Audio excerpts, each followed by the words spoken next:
नमस्कार रसिक श्रोते हो. रत्नाकर मतकरी, नारायण धारप यांच्यानंतर नव्या पिढीचे सिद्धहस्त लेखक ज्यांनी मराठी साहित्यामधील गूढकथांचं दालन समृद्ध केलं, अधिक समृद्ध केलं, ते म्हणजे ऋषिकेश गुप्ते. त्यांची आज आपण कथा वाचणार आहोत. कथेचं शीर्षक आहे गानू आजींची अंगाई. लेखक ऋषिकेश गुप्ते. कथासंग्रहाचं नाव आहे अंधारवारी. ऐकूया गानू आजींची अंगाई. त्या करकरीत तिन्ही सांजेला गानू आजींची अंगाई जशी मी ऐकली तशी ती दुसऱ्या कुणीही न ऐको असं मला खूप वाटायचं. पण तसं घडायचं नव्हतं बहुधा. पण असं नको, सारं काही तपशीलवार, मुद्देसूद आणि क्रमाक्रमाने लिहायला हवं. जी भीती, जी काळीच गोठवणारी थंडगार भीती मी एवढी वर्षे मनाच्या जुनाट सांदी कोपऱ्यात गाडून टाकली होती, ती प्रचंड वेगाने सळसळत वर आली आहे. हजारो जहरी रागांनी एकाच वेळी दंश करावा असं काहीसं झालंय. सर्वांगाला कंप सुटतोय, हातपाय लुळावलेत आणि घशाला कोरड पडली आहे. परवा मला गानू आजींची अंगाई आठवली.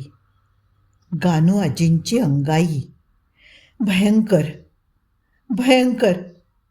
पण असं नको. आता लिहायचं असं ठरवलंच आहे तर सारं काही तपशीलवार, मुद्देसूद आणि क्रमाक्रमाने लिहायला हवं. मी अविनाश मधुकर ताम्हाणे. सध्या वास्तव्य हिंदू जिमखाना, दादर, मुंबई. पण तेव्हा आम्ही सरपणीत राहायचो. सरपणी वरच्या कोकणातलं एक शांत गाव, खेड्याकडून छोट्या नगराकडे झपाट्याने विकसित होणारं, गर्द वृक्षराईने नटलेल्या डोंगर रांगांच्या अगदी कुशीत वसलेलं गाव. गावाला वळसा घालत भलं थोरलं पात्र असणारी नदी पुढे पुढे वाहत असे. गावात वस्ती विपुल आणि संमिश्र. गाव सर्व जाती धर्माच्या लोकांना घेऊन सुखानं नांदणारं. पण गावावर सामाजिक, राजकीय वर्चस्व मात्र गानूंचंच होतं. गानूंच्या नावाची वाडीही गावात होती, गानूवाडी. सरपणीत असताना आम्ही गानूवाडीत राहायचो. मी, ताई, आई आणि बाबा. बाबा पाटबंधारे खात्यात इंजिनियर होते. ते दिवसभर कामानिमित्ताने बाहेरच असायचे. रात्री कधीतरी उशिरा घरी परतायचे तेव्हा आम्ही झोपी गेलेलो असायचो किंवा झोपेला आलेले असायचो. तेव्हा आजच्यासारखं नव्हतं. संध्याकाळी 7ला सर्वांची जेवणं उरकायची. तोवर चिडीचूप अंधारही पसरलेला असायचा. 8 वाजेपर्यंत अर्ध्याहून अधिक गाव झोपेच्या अधीन झालेलं असायचं. रात्र झाली की दिवसा देखणं वाटणारं गाव कुरूप आणि भयावह वाटे. सरपणीचा अंधार होताच तसा, काळा ठिक्कर. त्यातून गानूवाडीत अंधाराचं साम्राज्यच. एखाद्या अनभिषिक्त सम्राटाप्रमाणे गानूवाडीतला काळोख कायम पाय सोडून सुस्तावलेला असे. वाडीत काजू, फणस, आंबा, चिकू, पेरू, नारळ यांची दाट गर्दी. कधी आकाशाकडे पाहायला जावं तर काही दिसतच नसे. सारं आकाश झाडांच्या पानांनी आणि फांद्यांनी झाकून गेलेलं.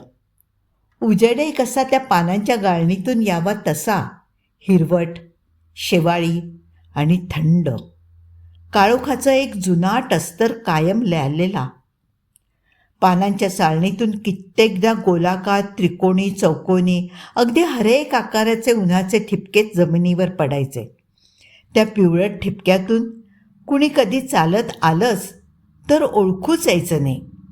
जमिनीवर पडलेले हे उन्हाचे रोगट ठिपके मी कधी कधी मोजू पाहायचो.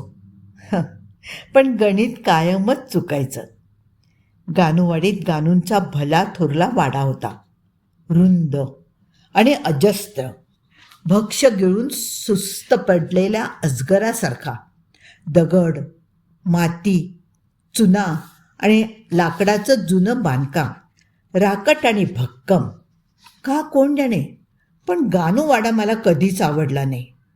तसं पाहता गानूवाडीत राहणारी आम्ही सारी मुलं आत वाड्यात जायचो, लपंडाव खेळायचो, पण एक प्रकारच्या अनिच्छेने.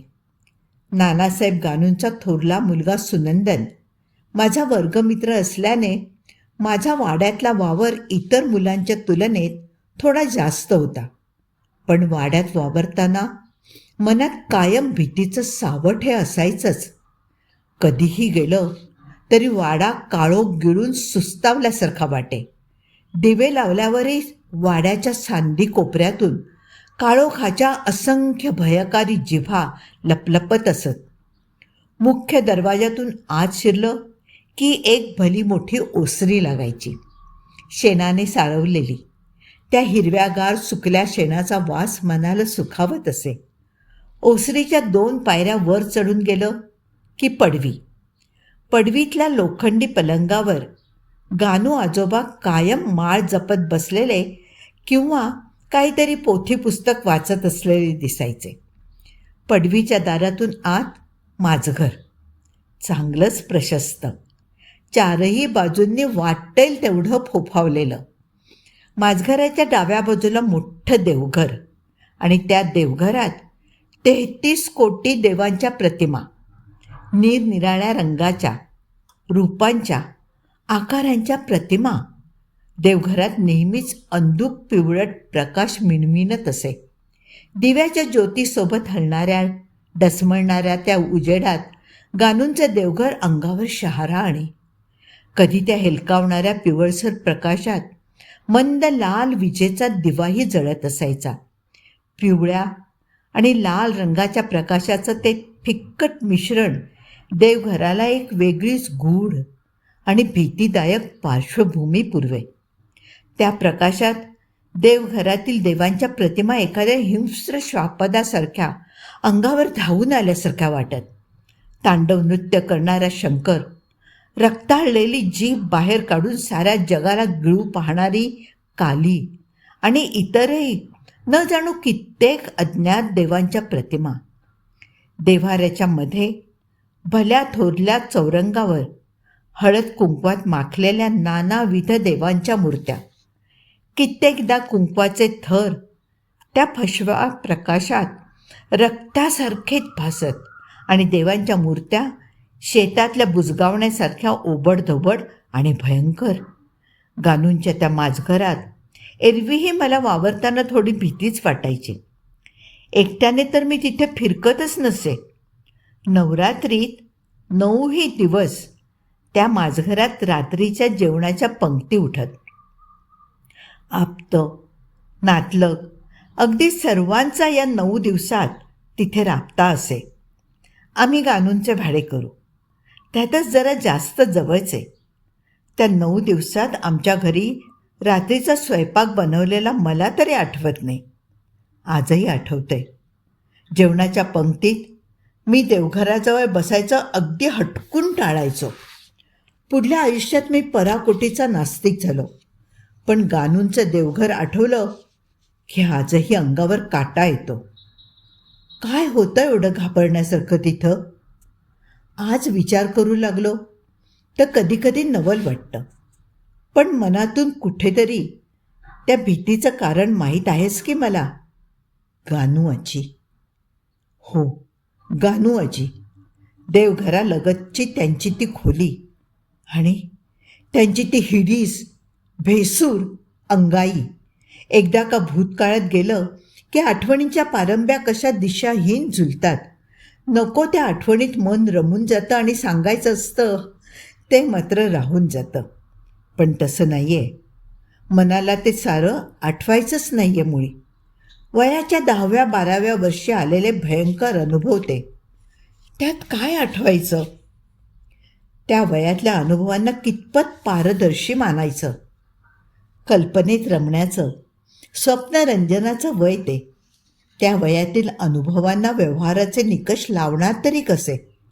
हे आणि असेच इतर अनेक प्रश्न स्वतःला विचारत आजवर मी घडलेल्या घटनेमुळे मनाला त्या काळात बसलेले हादरे, जे आजही आठवताना अगदी स्पष्ट जाणवतात, ते हादरे किंचित सौम्य करायचा प्रयत्न करत आलो आहे. घडलं ते कधी घडलंच नाही अशी स्वतःच्याच मनाची समजूत काढत या व्यवहारनिष्ठ जगात विना तक्रार मान खाली मुडपून जगत आलो आहे. पण आता ते शक्य नाही. असं नको. खरं तर सारं कसं नीट क्रमवार सांगायचं आहे, पण आठवणींचे रस्ते निसरडे असतात. त्यातून अशा आठवणींचे रस्ते तर फसवेही असतात. कारण अशा आठवणी मनाला मुळी आठवायच्याच नसतात. गानू आजींना मी प्रथम पाहिलं ते गानूवाड्यात राहायला आल्यानंतर 3 महिन्यांनी. त्यांच्याविषयी तोपर्यंत मला काहीही ठाऊक नव्हतं. सुनंदननेही त्यांच्याबद्दल मला काहीही सांगितलं नव्हतं. खरं तर लहान वयात एकमेकांविषयी खूप माहिती मिळवण्याची, एकमेकांना स्वतःबद्दल खूप माहिती सांगण्याची एक अनावर ओढ आपल्यात असते. पण सुनंदन गानूने आपल्या आजीविषयी माझ्याकडे एक चक्कार शब्दही उच्चारला नव्हता. बहुधा आजीचं अस्तित्व त्याच्या दृष्टीने खिचगंटीतही नसावं. किंवा दिवाळीच्या सुट्टीतली ती दुपार होती. आम्हाला गानूवाडीत राहायला येऊन 3-1 महिने झाले होते. माझी एव्हाना वाडीतल्या सर्व मुलांशी चांगलीच गट्टी जमलेली. दुपारचा 3-3:15 सुमार असेल. आमचा लपंडाव रंगात आलेला. वाडीत त्यावेळेला आम्ही समवयीन 10-15 मुलं असू. खेळायला, लपायला, हुंदडायला वाडीत मुबलक जागा. दिवसा उजेडीही अंधारलेली बाग, आंब्याचे पार, गुरांचा गोठा, वाड्यालगतची बळद आणि हे सारं लपायला कमी पडलं तर हवा ढव्य आणि अजस्त्र असा गानूवाडा मला आजही स्पष्ट आठवतं. नाकात बोलणाऱ्या स्मिता प्रधानवर राज्य होतं. जवळपास सर्वच गडीतिरे शोधून काढलेले. उरले होते माझ्यासह अजून 1-2. मी शिताफीने लपायच्या जागा बदलत होतो. कधी बुटक्या पेरूच्या झाडावर, कधी बळदीच्या अंधारात, तर कधी गोठ्यासमोरच्या माचावर. जागा बदलत लपता लपता मी गानूवाड्यात शिरलो. मागल्या बाजूने. गानूवाड्याच्या मागल्या बाजूला गानूंचं मोठं स्वयंपाकघर. स्वयंपाकघरातून एक बोळ थेट माझघराला जोडलेला. बोळ अंधारा, जरा जास्तच अंधारा. बोळाच्या डाव्या हाताला छोट्या छोट्या खोल्यांची रांगच. बहुतांश खोल्या बंदच असायच्या. गानूंची शेतीची अवजारं, बैलगाडीचे सुट्टे सामान आणि इतर प्रसंगानुरूप लागणाऱ्या वस्तू त्या खोल्यांमधनं गच्च कोंडलेल्या असत. खोल्या मोठाली कुलपं लावून बंद केलेल्या. बोळाच्या उजव्या बाजूला धान्याचं लांब लचक कोठार. बोळातून कायम साठवलेल्या धान्याचा कोंडलेला वास दरवळत असे. मी धावत स्वयंपाकघरातून थेट बोळातच शिरलो. गानूवाड्यात एवढ्या आतवर मी प्रथमच येत होतो. स्वयंपाकघरात आलेला अर्धवट उजेड विरळ होत होत त्या बोळ्याच्या मध्यभागी पार संपूनच गेलेला. बोळ्याच्या मध्ये येताच मी थांबलो. बोळ थेट गानूंच्या माझघरात उघडत होता. माझघराच्या दारात मला फिक्कट उजेडाची एक अशक्त चौकट दिसत होती. मी मागे वळून पाहिलं. स्वयंपाकघराची चौकटही त्याच आकाराची, पण जरा जास्त पांढरट दिसणारी. आली रे आली, स्वयंपाकघराशी आली, कुणीतरी बाहेरून किंचाळलं. मी घाईघाईने माझघराच्या दिशेने पुढे सरकलो. भीमा, आऊट, मी तुला पाहिलंय, उतर उतर माचावरून. बाहेरच्या बाजूने स्मिताचं नाकातल्या आवाजातलं ओरडणं कानावर आलं. मी जागीच थांबलो. काय करावं, कुठे जावं, नेमकं कुठे लपावं मला काहीही कळत नव्हतं. आता मी माझघराच्या अगदी तोंडाशी आलो होतो. तिथून बाहेर पडून कपडे धुण्याच्या हौदापाशी जाण्याचा माझा विचार होता. स्मिता कुठे आहे याचा कानोसा घेत मी पुढे सरकलो. माझघराच्या दारातून मी बाहेर पडणार तोच माझघर शिरले रे, कुणीतरी बाहेरून ओरडलं. माझे पाय जागीच लोळावले. आता काय करावं बरं? मी मागे वळून स्वयंपाकघराच्या दिशेने पळायच्या विचारात होतो. त्यासाठी मी मागे वळलोही. तेवढ्यात माझं लक्ष डाव्या हाताला गेलं. डाव्या हाताला असणाऱ्या खोल्यांपैकी माझ्या अगदी जवळ असणाऱ्या एका खोलीचं दार किंचित उघडं होतं. ती त्या खोल्यांच्या रांगेतली शेवटची खोली होती. देवघराच्या मागल्या भिंतीलगतची खोली. मी फटीला डोळा लावत आत पाहिलं. आत तोच फिक्कट पिवळट लालसर उजेड म्लान पसरला होता. त्या उजेडात आतलं धड दिसतही नव्हतं. सारे रंग, सारे आकार कसे त्या लाल पिवळट उजेडात हरवून गेले होते. पण खोली अडगळीची वाटत नव्हती. बऱ्यापैकी वापरात असल्याप्रमाणे स्वच्छ असावी एवढा अंदाज करता येण्यासारखा होता. मी दरवाजा लोटत आत शिरलो आणि हलक्याच हातांनी दरवाजा आतून पुन्हा लावून घेतला. खोली फारशी मोठी नव्हती, पण छोटीही नव्हती. अगदी खरं सांगायचं तर खोलीच्या आकाराचा निश्चित अंदाज मला त्या क्षणी लागत नव्हता. खोली जुन्या कपाटांनी भरलेली होती. जिथे पाहावं तिथे कपाटच कपाटं दिसत होती. मी त्या कपाटात काय आहे हे पाहण्याचा प्रयत्न केला, पण निसटचं काही दिसतच नव्हतं. खरं सांगायचं तर त्या खोलीत एका ठिकाणी नजरच ठरत नव्हती. कुठल्या एका बिंदूकडे पाहायला जावं तर निसरड्या वाटेवरून घसरल्याप्रमाणे दृष्टी पार विचलित होऊन जात होती. डोळे तर सतत झोपेने पेंगुडावेत तसे मिटले जात होते. पापण्या मनाचं ओझं ठेवल्याप्रमाणे गपागप मिटत होत्या. मी तसाच एका कोपऱ्यात सरकलो. पण खोलीला कोपरे तरी होते का? आपल्यावर कुणीतरी बारीक नजर ठेवू नये असा सारखा भास होत होता. मला ती खोली बिलकुल आवडली नाही. या खोलीतून बाहेर पडायला हवं, अगदी ताबडतोब. माझ्या बालमनाने जणू धोक्याचा इशारा दिला होता. मी धडपडत उभा राहिलो. एव्हाना मला चांगलाच घाम फुटला होता. क्षणभर मला दरवाजा नेमका कुठे आहे तेच कळेना. मी प्रयत्नपूर्वक चारही बाजूंना नजर फिरवली. पुन्हा तेच. त्या खोलीत नजर नेमक्या अशा ठिकाणी स्थिरावतच नव्हती. जणू त्या खोलीच्या भिंतीही निसरड्या झाल्या होत्या. एवढ्या निसरड्या की त्यावरून नजरही घसरावी. पेंगुळल्या डोळ्यांनी झोकांड्या खात मी कसाबसा दरवाजा शोधून काढला. उघडला. बाहेरचा अंधार माझ्या डोळ्यांना प्राणवायूसारखा वाटला. पापण्यांवरचं मनाचं ओझं क्षणार्धात हलकं झालं. डोळ्यांवरची पेंग गेली. मन कसं छान स्वच्छ होऊन गेलं. मी दार पूर्ण उघडून पाय बाहेरच्या त्या बोळात ठेवणार तोच माझघराच्या बाजूने कुणाची तरी पावलं वाजली. मला ठाऊक आहे अविनाश, तू बोळात लपलायस ते.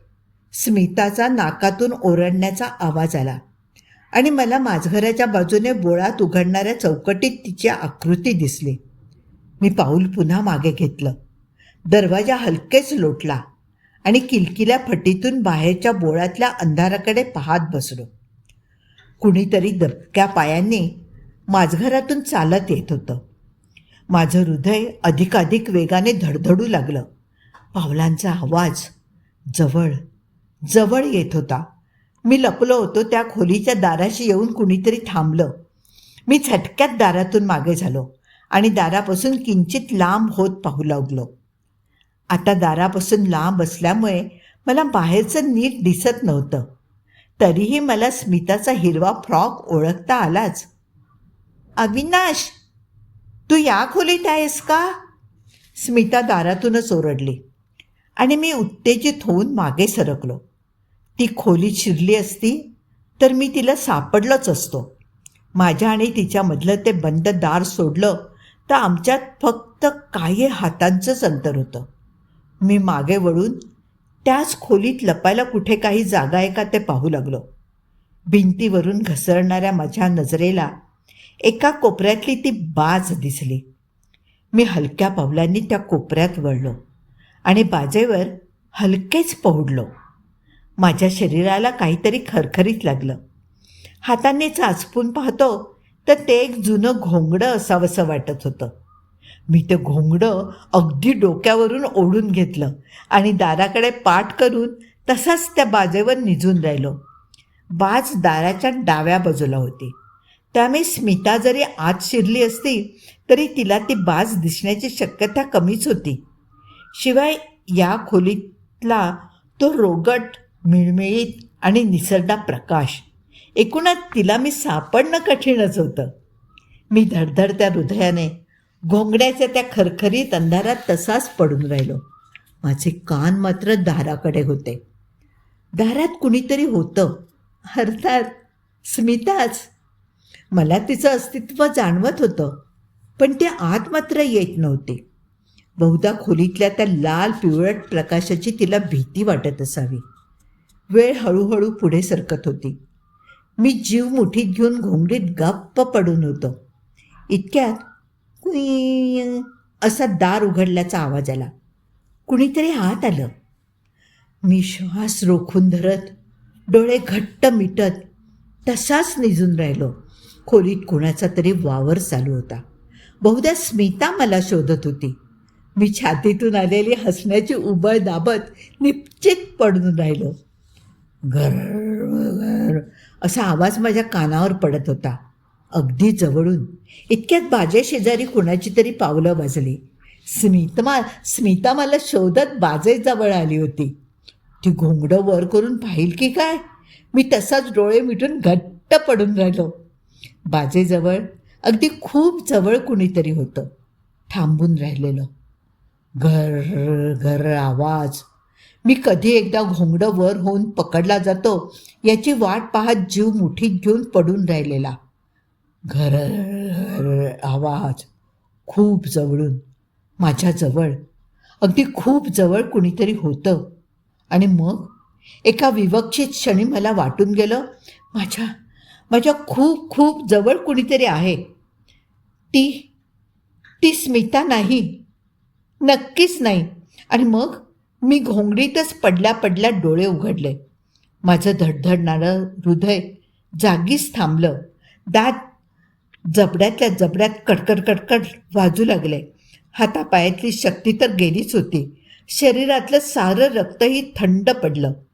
घोंगडीतल्या त्या काळ्या खरखरीत अंधारातही मला माझ्यापासून अगदी हातभर अंतरावर माझ्याच घोंगडीत माझ्याकडे तोंड करून झोपलेली ती बाई अगदी स्पष्ट दिसत होती.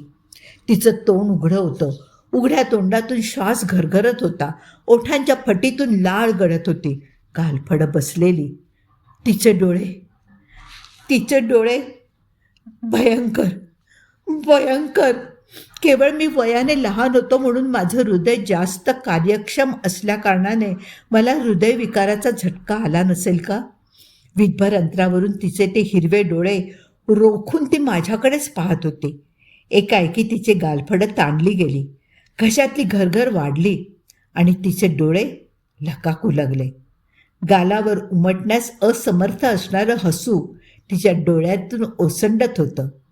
पण तिच्या डोळ्यांतून जे ओसंडत होतं त्याला हसू तरी म्हणता आलं असतं का? तो आनंद होता. तिच्या डोळ्यातल्या त्या आनंदात क्रौर्य, खुनशीपणा होता आणि त्या पलीकडचंही काहीतरी होतं. त्या आनंदात एक अधाशीपणा होता. अत्याधिक भीतीने थंड पडलेलं शरीर घेऊन मी बधीर पडून राहिलो. माझ्या आत काहीतरी वेगाने वितळत होतं. मला किंचाळायचं होतं, पण माझे ओठ जणू कुणी दाभणाने शिवून टाकले होते. मला तिथून उठायचं होतं, पण सारं शरीर दगडागत जड आणि प्राणहीन झालं होतं.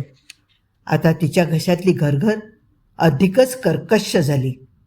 तिचा चेहरा जरा जास्तच वाकडा झाला आणि तिचं सारं शरीर व्हायब्रेटरवर ठेवावं तसं धडधडू लागलं. आणि मग मला कळलं, खरं तर त्या कळण्यानेच मला बळ दिलं. तिलाही हालचाल करता येत नव्हती. माझ्या नांदगावच्या आजोबांना अर्धांगवायूचा झटका आला होता. त्यांनाही हातपाय हलवता येत नसत. तसेच त्यांच्या घशातूनही अशीच घरघर ऐकू येई. मी हे पाहिलं होतं. म्हणजे म्हणजे तिलाही तोच अर्धांगवायूचा आजार होता. तर माझ्या बालमनाने आकडेमोड केली. मी अंगातली सारी शक्ती एकवटत उठायचा प्रयत्न केला. त्या धडपडीत माझ्या हाताचा स्पर्श तिच्या शरीराला झाला. बर्फ, ती बर्फासारखी थंड होती. आणि का कुणास ठाऊक, पण मला तिचा तो स्पर्श कुंभाराने कालवलेल्या मातीसारखा वाटला. थंड आणि लिबलिबीत, निर्जीव आणि चेतनाहीन. एवढ्यात कुशीवर झोपल्या झोपल्यास ती कल्ली आणि पोटावर उपडी झाली. आता तिचा चेहरा माझ्यापासून विदभर अंतरावर होता. माझी बोबडी वळली. तिच्या उष्ण श्वासांचे दुर्गंधीयुक्त हबकारे माझ्या तोंडावर पडत होते. मी गुदमरलो. सहनशक्तीचा कडेलोट झाला होता. पेंगुळलेल्या मेंदूच्या आज्ञेची वाट न पाहता माझ्या पायाने बळ एकवटलं.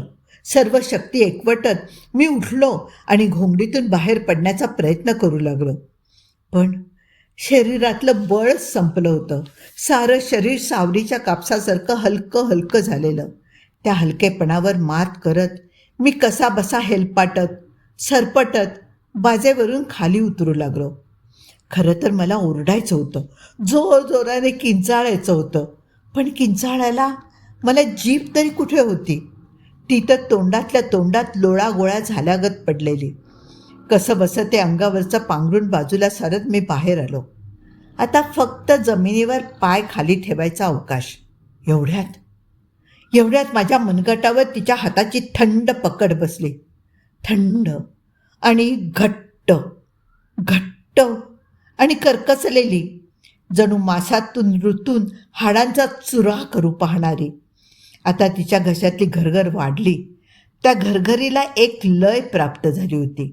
जणू त्या घरघरीच्या आवाजात ती एखादं सुरेल गाणं म्हणत असावी. तिच्यापासून सुटण्यासाठी मी धडपडू लागलो. जीव तोड प्रयत्न करू लागलो. पण एवढं झालं तरी माझ्या तोंडून एक शब्द फुटायला तयार नव्हता. माझी दातखीळ बसली नव्हती हे निश्चित, कारण माझ्याच दातांचा कडकडणारा आवाज मला स्पष्ट ऐकू येत होता.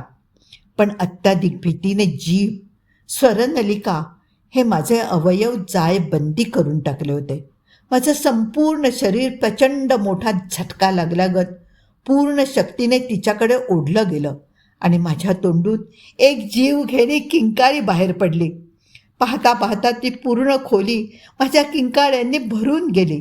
भान हरपून मी किंचाळत होतो. तिच्या त्या घट्ट पकडीतून सुटण्यासाठी धडपडत होतो. एवढ्यात बोळातून कुणाच्या तरी धावण्याचा आवाज माझ्या कानावर आला. खोलीचा दरवाजा धाडकन उघडून कुणीतरी आत आलं. ते सुनंदन गानूचे बाबा होते, म्हणजे आमचे मालक नाना गानू. त्यांच्या मागोमाग 2-3 गडी माणसंही आली. पाठोपाठ सुनंदनचे आजोबा आले. कुणीतरी चटकन दिवा लावला. बंद असणाऱ्या खिडक्या उघडल्या. तोपर्यंत सुनंदनच्या बाबांनी म्हणजेच नाना गानूंनी माझ्या हातावरची तिची ती घट्ट पकड महत् प्रयासाने सोडवण्यात यश मिळवलं होतं. पण आज एवढ्या वर्षांनंतर घडलेलं सारं आठवलं की वाटतं ती पकड नानांनी सोडवलीच नव्हती. नानांच्या ताकदीचा तो परिणाम नव्हताच. तो परिणाम होता बाहेरच्या बाजूची खिडकी उघडल्याचा. खिडकीतून बाहेरची उन्हं आणि शुद्ध ढणढणीत उजेड आत आला आणि आतलं सारं वातावरण बदललं. मला त्वेषाने जवळ ओढणारी ती म्हातारी एकाएकी थंडावली, लुळावली. तिची ती लयबाज घरघर जागीच थांबली. त्या बंद खोलीतलं ते विषारी वातावरण, तो फिक्कुटलेला रोगट प्रकाश, सारं काही क्षणार्धात निवळलं. माझी शुद्ध जवळपास हरपलीच होती. कुणीतरी मला उचलून बाहेरच्या ओसरीवर आणलं. त्यानंतर नानांनी साऱ्या घरावर आग पाखड सुरू केली. ते दार उघडं कोणी टाकलं? नाना मोठाल्या आवाजात किंचाळल्यासारखे विचारत होते. घरातले सारे लोक, गडी माणसं अगदी चुपचाप निमूटपणे माना खाली घालून नानांच्या त्या प्रक्षोभाला तोंड देत होते. बाहेरच्या उसरीवर भीतीने थरथरणाऱ्या मला आई वारा घालत होती. नशीब वेळीच ते पोरगं ओरडलं. आज जीवावर बेतलं असतं तर. नानांनी हे वाक्य ओरडून म्हटलं आणि ओसरीवर मला वारा घालणाऱ्या आईने आवंढा गिळला. ती काहीच न कळल्यासारखी माझ्याकडे पाहतच राहिली. मध्येच मला केव्हा तरी झोप लागली. जागा झालो तेव्हा मी आमच्या घरात होतो. त्यानंतर आई मला गानूवाड्यात पाठवायला नाखुश असायची. अगदी कधी गेलोच तर बोळात जाऊ नकोस असं बजावून सांगायची. दुसऱ्या दिवशी सुनंदन एकटा भेटल्यावर मी त्याला विचारलं, काय रे, कोण होती ती म्हातारी? तर तो माझ्याकडे चमत्कारिक नजरेने पाहत राहिला. खोदून खोदून विचारल्यावर तुटकसं म्हणाला, माझी आजी. एवढी भयानक? आणि मला का पकडलं तिने? तिला त्या खोलीत का कोंडलंय? माझे प्रश्न काही थांबत नव्हते. ती चेटकीने, सुनंदन शांतपणे म्हणाला. माझ्या अंगावर सर्रकन शहारा आला. त्यानंतर त्याच्या आजीचा विषय मी त्याच्याकडे कधीही काढला नाही. सरपणीत आम्ही 4 वर्ष होतो. 4ही वर्ष आम्ही गानूवाडीतच राहिलो. गानूवाडीतल्या त्या झाडझाडोऱ्यात माझे दिवस मजेत चालले होते. फक्त त्या एका प्रसंगाचा अपवाद सोडला तर गानूवाडीतलं माझं वास्तव्य त्याआधी आणि त्यानंतरही अगदी आनंदात गेलं. सुनंदन माझा अगदी जिवलग मित्र बनून गेला. एकतर आम्ही एकाच वर्गात, राहायलाही अगदी समोरासमोर. आमच्या आवडीनिवडीही बऱ्याच प्रमाणात सारख्याच. सुनंदनच्या अधिकच्या सान्निध्याने मला गानूंच्याही जास्त जवळ आणलं. सुनंदनच्या आईला म्हणजेच गानू काकूंना माझ्याबद्दल ममत्व वाटायचं. पण आता नानांनाही मी आवडू लागलो आणि हे पाहून माझ्या बाबांना विशेष आनंद होऊ लागला. सरपणीतले गानू हे तालुका स्तरावरचं बडप्रस्थ होतं. बाबांच्या सरकारी कामात बऱ्याचदा येणारे अडथळे नुसतं गानूंचं नाव सांगितलं की कमी होत. गानू आजोबा तर सुनंदन बरोबर रोज संध्याकाळी माझाही अभ्यास घेत. एवढं असलं तरी गानूवाड्यात जाताना, विशेषतः माझघरात, मला नेहमी बिचकायला होत असे. कारण माझघरातून बोळात जाणारी ती रिकामी चौकट कायम एखाद्या भुकेल्या अजगरागत आव असून असायची. त्यातून गानूंचं ते देवघर. तसं पाहता गानूंच्या त्या देवघरापाशी वा देवांशी माझं काही वैर नव्हतं. पण त्या देवघरात साचून असणारा तो फिक्कट लाल पिवळसर उजेड, तो मला त्या खोलीतल्या उजेडाची आठवण करून द्यायचा. देवघर आणि त्या खोलीत एकच सामायिक भिंत होती. त्या सामायिक भिंतीचाच तर हा परिणाम नसेल ना? कदाचित त्या खोलीतल्या दुष्टाचा संसर्ग गानूंच्या देवघराला झाला असावा, किंवा गानूंच्या देवघरातूनच काहीतरी झिरपत त्या खोलीत पोहोचत असावं. आणि मी त्यावर फार विचार करायचो नाही. माझं बालमन मला फार विचार करूही द्यायचं नाही. साखर झोपेतल्या एखाद्या स्वप्नासारखे दिवस होते ते, गोड गुलाबी आणि फुलपाखरी पंखांसारखे. पण शेवटी तो दिवस उजाडलाच. चैत्र पौर्णिमेचा तो दिवस. बरेच दिवस शांत पडून असणारा एखादा नाग फणा काढून अंगावर यावा तशी ती फुटकारणारी संध्याकाळ आली, जी त्यानंतर माझ्या उभ्या आयुष्यातल्या अनेक शांत सुंदर संध्या समयांची नासाडी करून गेली. चैत्र पौर्णिमेची संध्याकाळ, हनुमान जयंतीचा दिवस. सरपणीत हनुमान जयंती मोठ्या दिमाखात साजरी व्हायची. शेजारच्या डोंगरावर हनुमानाचं एक जागृत स्थान होतं. तिथे छोटी जत्रा तर भरतच असे, पण सोबतीला हनुमानाची पालखीही निघायची. पालखीला अख्खा गाव लोटायचा.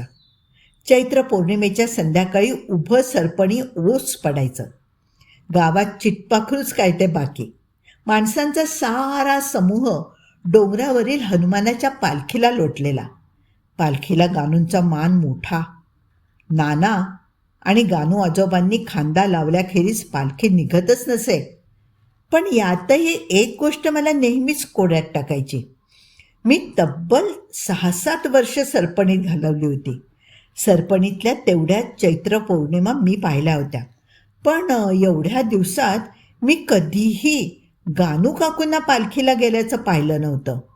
सारा गाव ज्या पालखीला लोटायचा त्या पालखीला गानू काकू मात्र कधीही यायच्या नाहीत.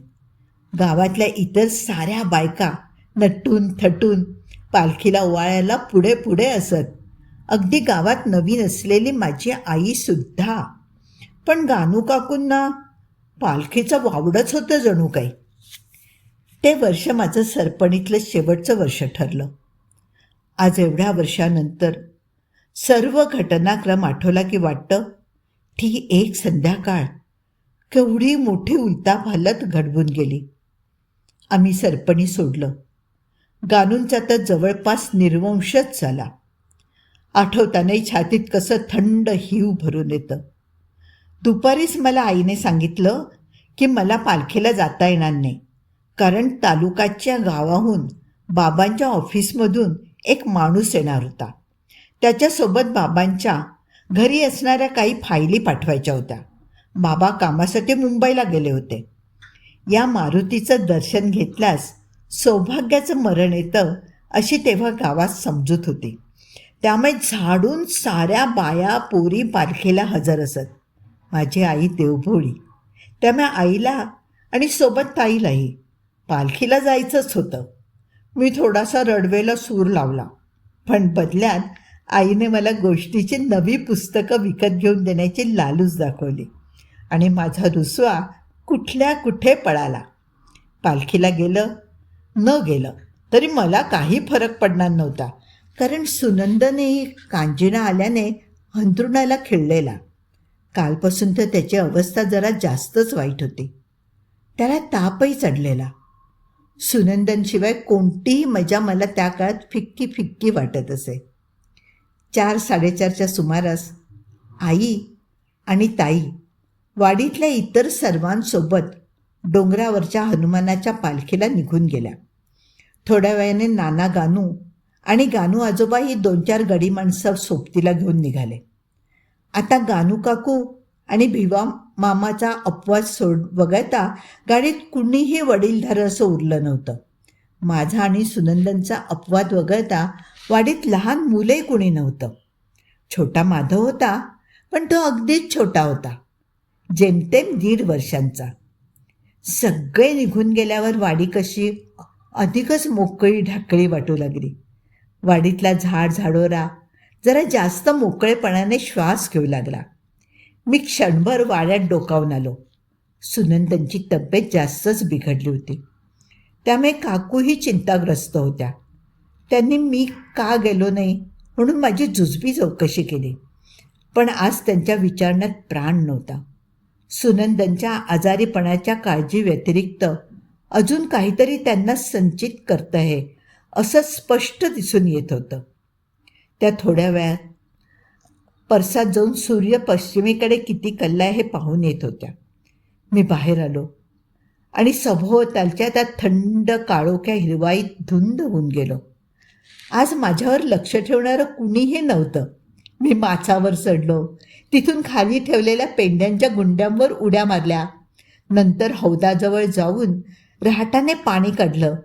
गोठ्यातल्या गाईच्या शेपट्या ओढल्या. त्या धुंदावणाऱ्या एकटेपणाचा मी मनसोक्त आनंद लुटत असतानाच भिवा मामा आला. ताईंनी तुम्हासनी बोलावलंय असं त्याच्या ठाकरी भाषेत म्हणाला.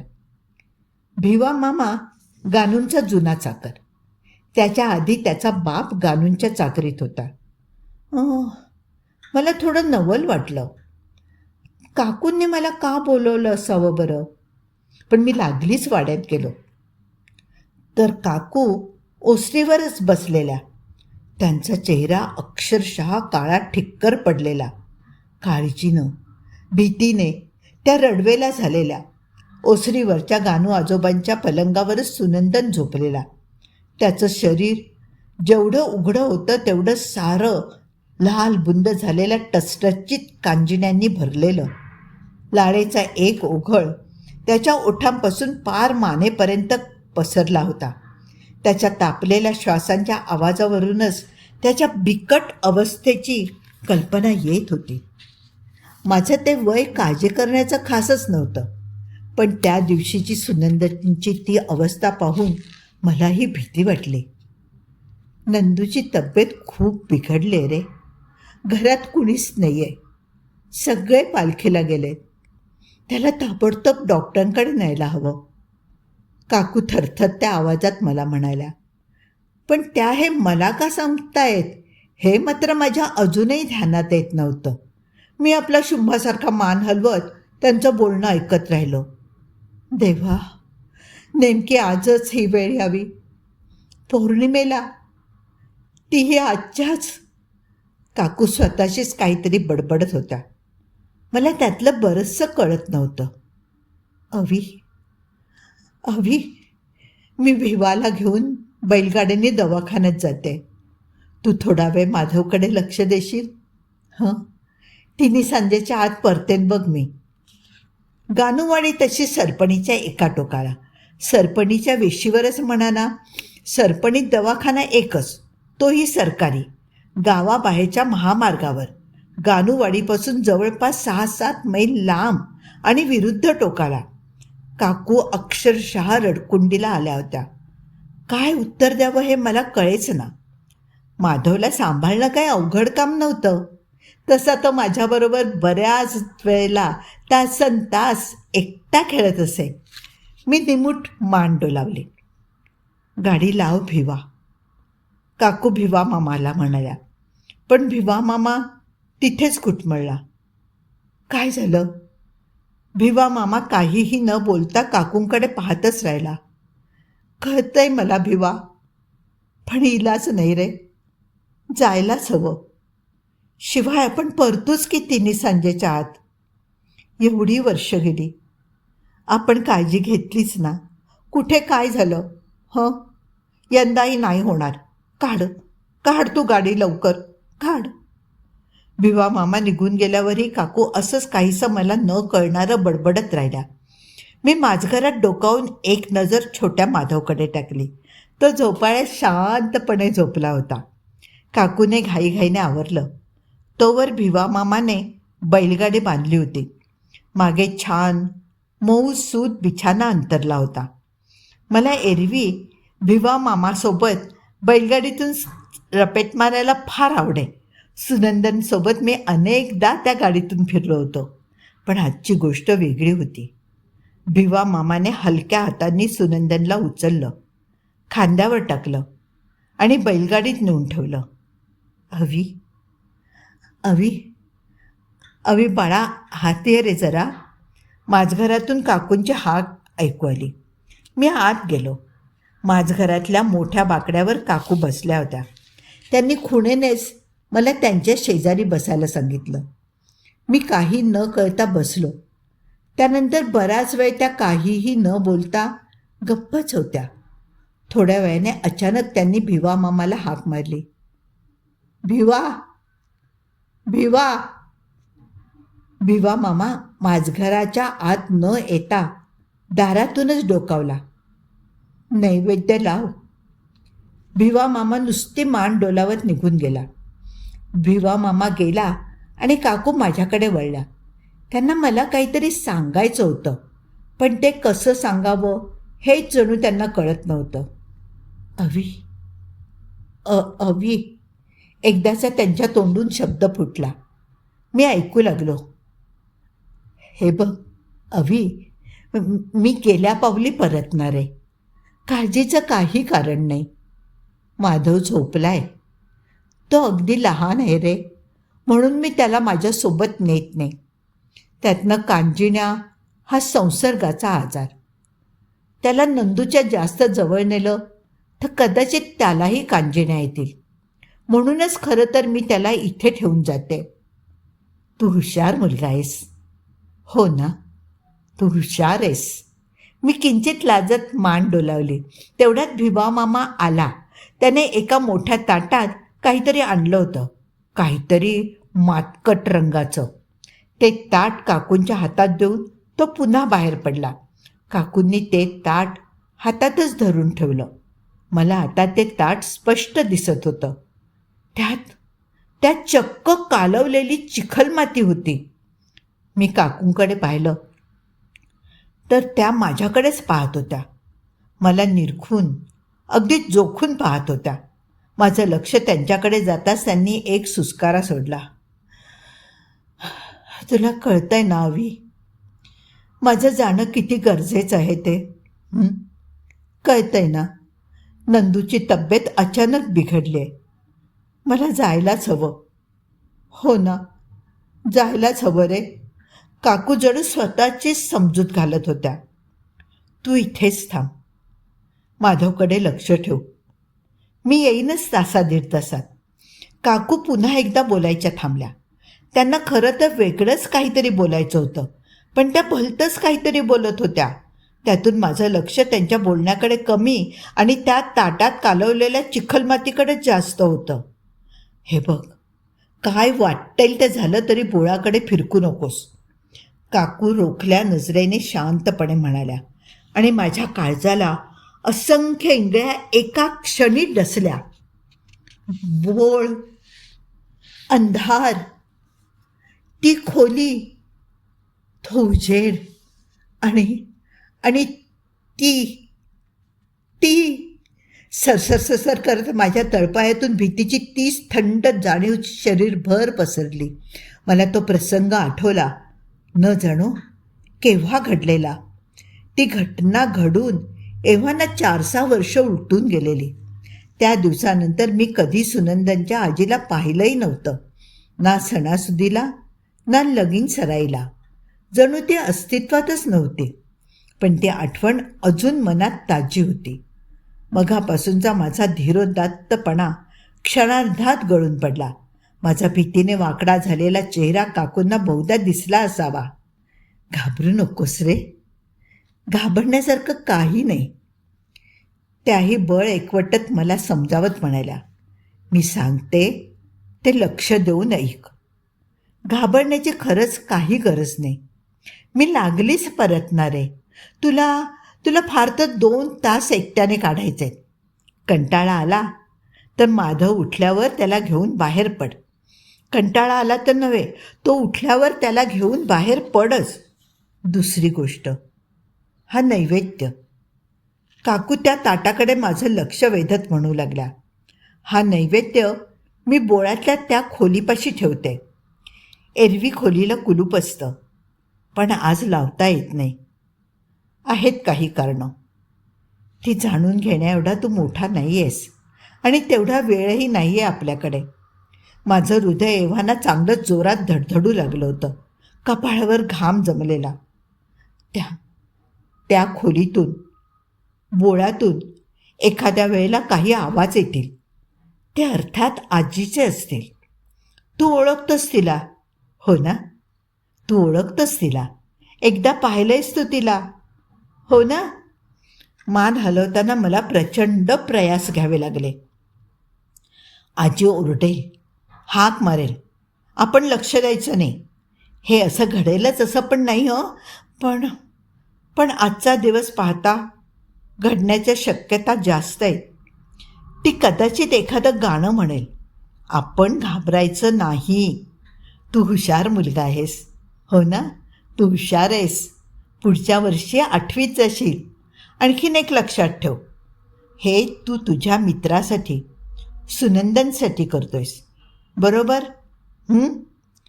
खोल हृदयातून उसळी मारून आलेली भीती दाबत मी निमूट मान डोलावली. सर्वात महत्त्वाचं, जर परिस्थिती हाताबाहेर जाते हे असं वाटलं तर. काकू थांबल्या. त्यांना बहुधा शब्दांची जुळवाजुळव करायची होती किंवा हे सारं माझ्यासारख्या लहान मुलाला कसं सांगायचं हा प्रश्न त्यांना पडला असावा.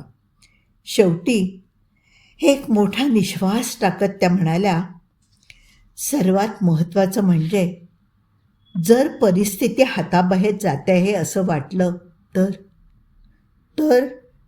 तर जोरात किंचाळायचं, म्हणायचं, चिखल भात खा, परत जा, माती मायेची शपथ आहे तुला. कळलं? काय म्हणायचं? चिखल भात खा, परत जा. माती मायेची शपथ आहे तुला. म्हण पाहू माझ्यासोबत. मी थरथरत्या आवाजात, काकूंच्या आवाजात माझा अशक्त आवाज मिसळत म्हटलं, चिखल भात खा, परत जा. माती मायेची शपथ आहे तुला. आज आपण इथेच थांबूया. दीर्घ कथा आहे. उद्या ह्याच्या पुढील दुसरा भाग म्हणजे अंतिम भाग सादर करते. नक्की ऐका. पुन्हा भेटूया पुढच्या भागासाठी.